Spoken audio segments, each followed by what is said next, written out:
ज्योतिष का एक बहुत ही अभिन्न अंग है। हाँ, मेरा वास्तु से जुड़ा एक तो ये सवाल है ही, साथ में मैं ये भी जानना चाहती हूँ कि क्या हम वास्तु दोष का निवारण करने के बाद हम ये उम्मीद कर सकते हैं कि हम करोड़पति बन जाएंगे? क्योंकि मैंने बहुत लोगों के मुंह से सुना है कि अगर हमने वास्तु दोष सही कर लिया तो भाई आप करोड़पति बन सकते हैं। तो ये कैसे पॉसिबल है कि हमने एक सामान यहाँ से उठाकर यहाँ रख दिया? और जी देखिए, वास्तु के दो शाखाएं हैं, एक वास्तु, एक एस्ट्रो वास्तु। वास्तु जो कि काल पुरुष कुंडली के अकॉर्डिंग कार्य करती है, जिसमें 10 दिशाएं, 16 जोन्स और 45 देवता। अच्छा, 2 वास्तु होते हैं? देखिए, एक जो वास्तु है वो सार्वभौमिक है, सभी के जीवन में समान रूप से कार्य करता है। अच्छा।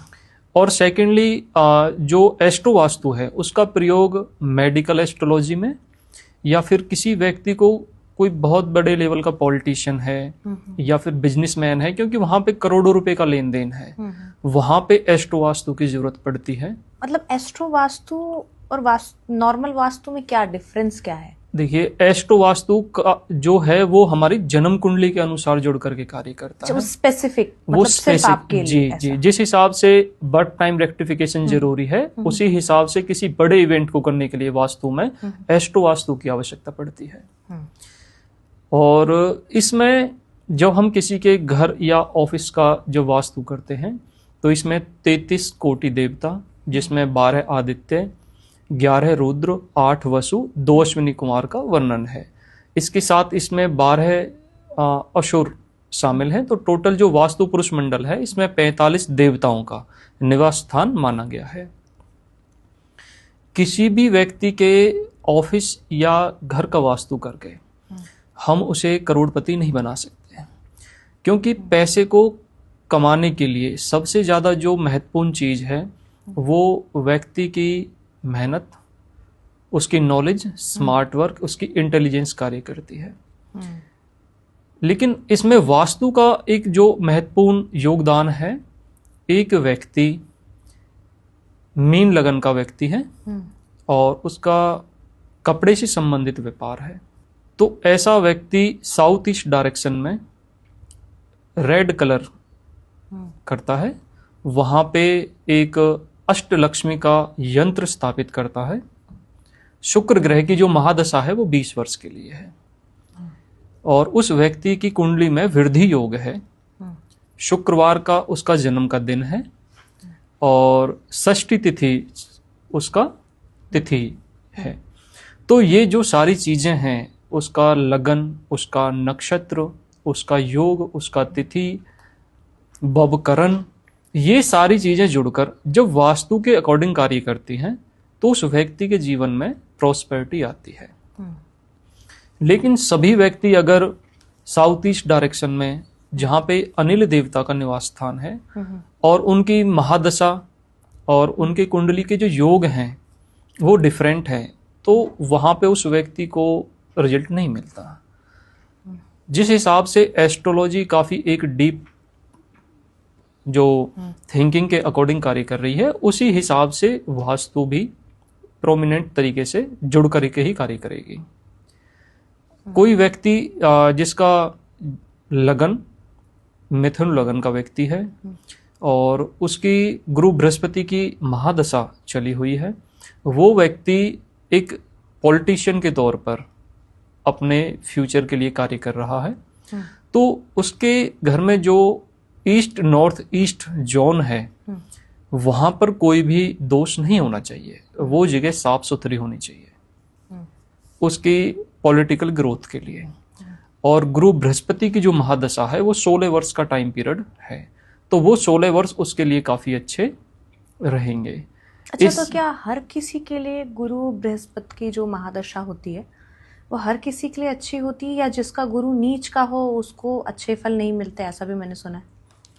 देखिए, कोई भी ग्रह नीच का या उच्च का नहीं होता। अच्छा। 9 के 9 ग्रह सभी के लिए शुभ होते हैं। हम किसी ग्रह की अलाइनमेंट के अनुसार जुड़ करके जब कार्य करते हैं, उसी के अनुसार एक व्यक्ति को जीवन में उसका रिजल्ट प्राप्त होता है। जितने भी व्यक्ति करोड़पति बनते हैं वो राहु की महादशा में, जितने भी व्यक्ति अरबपति बनते हैं वो शनि की महादशा में, और जितने भी व्यक्ति खरबपति या टॉप लेवल के बिजनेसमैन पॉलिटिशियन बनते हैं वो केतु की महादशा में। लेकिन वर्तमान समय में इन तीनों ही ग्रहों के नाम पर लोगों को डराया जाता है। आप किसी भी बड़े से बड़े पॉलिटिशियन, चाहे वो अब्राहम लिंकन हो या नेल्सन मंडेला हो, आप जितने भी लोगों को देखेंगे वो केतु डोमिनेंट व्यक्ति हैं। उनके जीवन में बहुत ज़्यादा संघर्ष रहा और एक समय के बाद उन्होंने काफ़ी अच्छी सफलता प्राप्त की।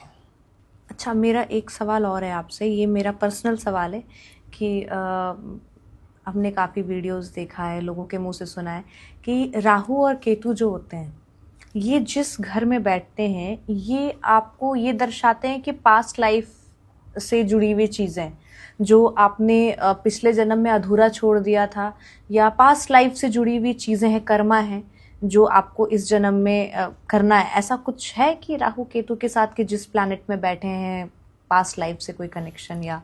जी देखिए, इसमें एक नई विधि को सोशल मीडिया पे मैंने भी देखा है, उसे पास्ट रेग्रेशन थ्योरी के नाम से जानते हैं। और उसका कंसेप्ट है कि एक एस्ट्रोलॉजर जो कि आपके भूतकाल के बारे में प्रेडिक्शन करता है। ये पास्ट लाइफ रिग्रेशन क्या है, मतलब जो पहली बार ये सुन रहा हो उसके लिए? देखिए, ज्योतिष के माध्यम से किसी के बीते हुए समय के बारे में बताना और उसी के अनुसार ज्योतिषीय उपाय को उसके व्यक्ति के जीवन में जोड़ना। जैसे कि अभी जनरली मैं आपसे कहूं कि आप काफ़ी ज़्यादा एम्बिशियस हैं, आप स्मार्ट वर्क में काफ़ी ज़्यादा बिलीव करते हैं, आप लोगों की मदद करना पसंद करते हैं, और ये जो सारी चीज़ें व्यक्तिगत तौर पे आपको प्राप्त हैं। इसका रीज़न है कि आज से लगभग 5 जन्म पहले आपका जो बर्थ है वो एक रानी के तौर पर किसी सम्राट के घर में हुआ। तो ये पास्ट रेग्रेशन थ्योरी है कि भाई मैं उससे आपके 5 वर्ष मतलब 5 जन्म पहले या फिर उससे भी ज़्यादा बैक में 500, 600, 1000 वर्ष पूर्व की चीज़ों को एक्सप्लेन कर सकूं।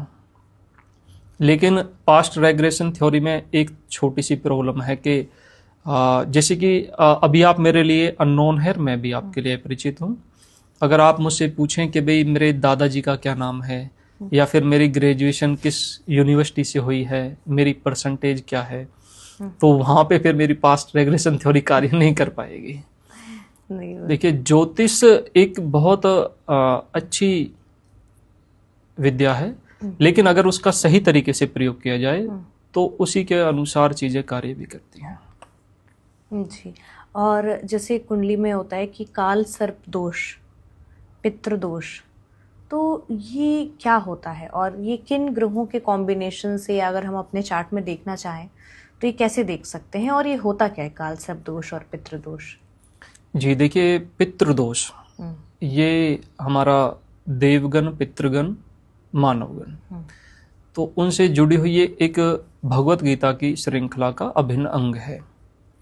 पितृदोष का जो इफेक्ट है, जब भी किसी व्यक्ति के जीवन में marriage relative problem, child birth issue से रिलेटिव प्रॉब्लम फेस करनी पड़ रही है, तो वहाँ पर हम पितृदोष को काउंट करते हैं। काल सर्प दोष ये व्यक्ति की हेल्थ से संबंधित जितनी भी प्रॉब्लम्स हैं उनको इंडिकेट करता है।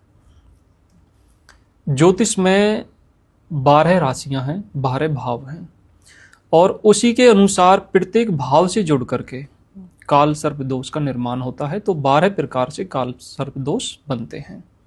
और जो हमारे 12 ज्योतिष लिंग हैं वो सभी काल सर्प दोष की पूजा अर्चना और उनकी मंत्र विधि से संबंधित बहुत अच्छे ज्योतिषीय उपाय हैं। रामेश्वरम मेष राशि के इवेंट को प्रदर्शित करते हैं, सोमनाथ मंदिर वृषभ राशि के इवेंट को प्रदर्शित करते हैं, महाकालेश्वर उज्जैन मंदिर तुला राशि के इवेंट को प्रदर्शित करते हैं, केदारनाथ कुंभ राशि के इवेंट को प्रदर्शित करते हैं। तो ये जो काल सर्प दोष और 12 ज्योतिष लिंग हैं ये आपस में जुड़े हुए हैं। ओके, और साथ ही साथ मैं न्यूमरोलॉजी में थोड़ा आना चाहूँगी। थोड़ा जैसे आपने राहु केतु पर बात किया, तो न्यूमरोलॉजी के राहु जो है वो 4 नंबर माने जाते हैं और 8 नंबर शनि के माने जाते हैं। तो ये 4 और 8 से लोग इतना डरते क्यों हैं? क्या है ऐसा 4-8 में? जी देखिए, कोई भी व्यक्ति इस पृथ्वी पर ऐसा पैदा नहीं हुआ जिसकी कुंडली में राहु ना हो या शनि ना हो। बिल्कुल। ऐसा कोई चार्ट ही नहीं बना आज तक कि जिसकी कुंडली में राहु या शनि नहीं है। तो आप किसी से कहना कि आपके मोबाइल नंबर में 2 अंक, 4 अंक, 8 अंक होने से आपकी मैरिज लाइफ खराब हो जाएगी, आपका बिजनेस बर्बाद हो जाएगा, ये सिर्फ लोगों को मिसगाइड करना और उनमें भय पैदा करना है। क्योंकि कोई भी व्यापार डर से ज़्यादा अच्छा फलीभूत होता है। 4 नंबर राहु व्यक्ति से अगर आप शादी करते हैं तो डिवोर्स की ज़्यादा संभावना है। 8 नंबर व्यक्ति को आप अपने व्यापार में जोड़ते हैं तो आपका प्रोफेशन फेल हो जाएगा। ये जो भी तर्क लोगों को दिए जा रहे हैं ये मतलब कि 1% भी राइट नहीं है। क्योंकि अगर न्यूमरोलॉजी की बात करते हैं हम तो वर्तमान समय में कैलेंडर से न्यूमरोलॉजी को प्रेडिक्ट कर रहे हैं लोग, लेकिन ये हमारे वैदिक ज्योतिष सिस्टम का हिस्सा है। और प्राचीन समय में ये सारी चीजें तिथि से जुड़ी हुई थी। सूर्य दक्षिणायन है, उत्तरायण है, शुक्ल पक्ष है, कृष्ण पक्ष है, प्रतिपदा तिथि, द्वितीय तिथि, तृतीय तिथि, चतुर्थी तिथि और पूर्णिमा तिथि तक ये एक हमारा पक्ष कंप्लीट होता है। इसी प्रकार से प्रतिपदा से लेके अमावस्या का जो टाइम ड्यूरेशन है वो हमारा कृष्ण पक्ष में संपूर्ण होता है। और इसी के अकॉर्डिंग किसी व्यक्ति का जो व्यवहार है, जो नेचर है, जो उसकी एजुकेशन है, उसकी प्रोफेशनल लाइफ है, उसका बिजनेस है, उसकी मैरिज लाइफ है, उसका जो थिंकिंग प्रोसेस है वो जुड़ करके कार्य करता है।